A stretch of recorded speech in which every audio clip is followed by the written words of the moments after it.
दर्शक मित्रों, ज्योतिषाचार्य डॉक्टर महेश तसोरा का आप सभी को सादर नमस्कार। आज हम नए विषय के साथ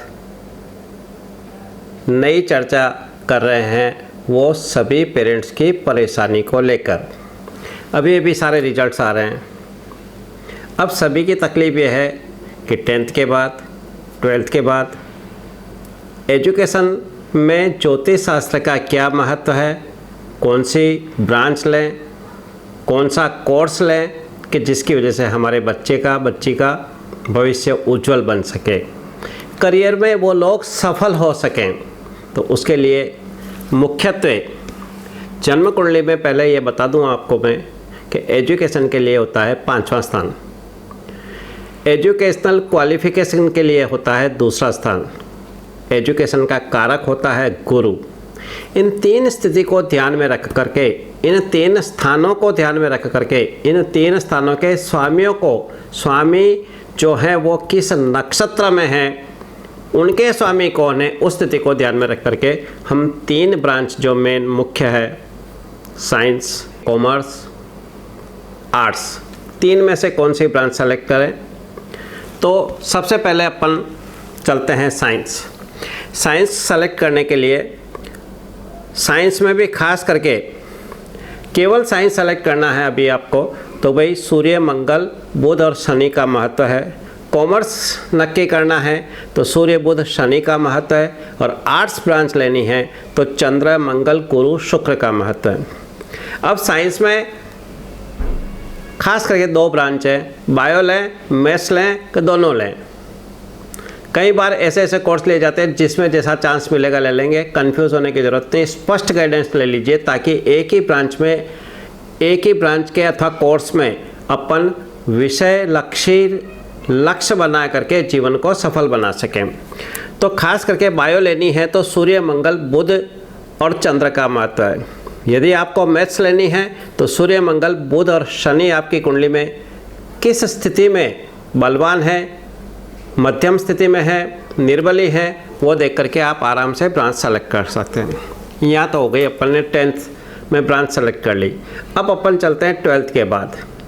12th के बाद खास करके साइंस, मैथ्स आपने ली तो आपको इंजीनियरिंग ब्रांच में जाना है, इंजीनियरिंग के कोर्स में जाना है। उसमें भी खास करके यदि आप मैकेनिकल में जाना चाहते हैं तो आपकी कुंडली में देख लीजिए मंगल, शनि की स्थिति क्या है। यदि कंप्यूटर में जाना चाहते हैं, सूर्य, बुध, शुक्र, शनि की स्थिति क्या है। आप चाहें अथवा नहीं चाहें, लेकिन जीवन में सफलता यदि केमिकल ब्रांच में मिलने वाली हो तो बुध, मंगल, शनि की स्थिति को देखना पड़ेगा। यदि एग्रीकल्चर ब्रांच में जाने हैं तो मंगल, गुरु, शनि देखिए। माइंस एंड जियोलॉजी में जाना है तो सूर्य, मंगल, शनि, बुध देख लीजिए। इंडस्ट्रियल इंजीनियरिंग में जाना है तो पुनः आपको पंचमेश, तनेश के साथ मंगल, शनि का कैसा महत्व वो देख लीजिए। आईटी में जाना है तो सूर्य, बुध, गुरु, शनि की स्थिति देख लीजिए। इलेक्ट्रॉनिक ब्रांच में जाना है, सूर्य, बुध, शुक्र, शनि की स्थिति देख लीजिए। इलेक्ट्रिक में जाना है तो सूर्य, मंगल के अंगारक योग की स्थिति, सूर्य, मंगल का केंद्र योग की स्थिति, सूर्य, मंगल के त्रिकोण योग की स्थिति और शनि का महत्व देख लीजिए। सिविल में जाना है तो मंगल, गुरु, शनि की स्थिति देख लीजिए। इस तरह से आप इंजीनियरिंग ब्रांच में कौन सा कोर्स लें वो आप आराम से पसंद करके अपना करियर, अपने बच्चों का करियर ब्राइट बना सकते हैं। यदि बायो में जाना है, आपकी कुंडली में यदि मेडिकल ब्रांच में 12th के बाद की बात हो रही है, इसलिए मेडिकल ब्रांच में जाना है तो सूर्य, मंगल, बुध और गुरु की स्थिति पावरफुल होनी चाहिए। जबकि फार्मेसी में जाना है तो सूर्य, बुध, गुरु और शनि की स्थिति यदि प्रबल है तो आप फार्मेसी में योगदान प्रदान कर सकते हैं। यदि बीएससी माइक्रो में जाना है तो सूर्य, मंगल, राहु का महत्व है। डेंटल में जाना है तो सूर्य, मंगल, शनि का है। फिजियो में जाना है तो सूर्य, गुरु, मंगल का महत्व है। इसी तरह से मित्रों, जब ग्रेजुएशन के बाद मास्टर डिग्री में खास करके यदि आपको मेडिकल ब्रांच में स्पेशलाइजेशन पीडियाट्रिक में करना है, जनरल सर्जरी में करना है, मेडिसिन में करना है, ऑर्थो में करना है, हार्ट में करना है, डायबिटीज़ में करना है, स्किन में करना है, तो उसके लिए स्पेशल कर्मेश के साथ में ये जो मैंने ग्रह कहे उन सभी का कैसा कैसा महत्व है उस अनुसार आप ब्रांच सेलेक्ट कर सकते हैं। अब आपने कॉमर्स ब्रांच ली, कॉमर्स ब्रांच में खास करके सिंपली बीकॉम करना है। ओके, सूर्य बुध शनि देख लीजिए।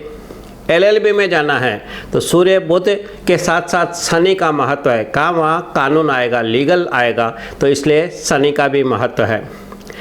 अब एलएलबी में भी 3 ब्रांच हैं, उसको लेते हैं अपन। तो टैक्सेशन में जाना है तो केवल सूर्य बुध को महत्व दीजिए। सिविल में जाना है तो सूर्य बुध मंगल शनि और गुरु को महत्व दीजिए। यदि क्रिमिनल में जाना है तो सूर्य बुध के साथ मंगल शनि और राहु का महत्व बढ़ जाता है। कॉमर्स के अंदर यदि मैनेजमेंट ब्रांच में जाना है, बीबीए में जाना है, एमबीए में जाना है तो सूर्य बुध मंगल गुरु और शनि का महत्व है। मार्केटिंग में खास करके फाइनेंस में जाना है, एचआर में जाना है, तो उस तरह से अपन ग्रहों की स्थिति देख सकते हैं। फॉरेन ट्रेड, एक्सपोर्ट इंपोर्ट संबंधी यदि आपको कोर्स करना है, स्पेशलाइजेशन करना है, मास्टर डिग्री उसी में करनी है, तो जन्म कुंडली में 3, 7, 9, 10, 12वें स्थान का महत्व है। कारण आपको कम्प्लीटली इंटरनेशनल लेवल का लॉ पढ़ना पड़ेगा, कस्टम संबंधी लॉ पढ़ना पड़ेगा, एक्सपोर्ट इंपोर्ट संबंधी सारे लीगल मैटर पढ़ने पड़ेंगे।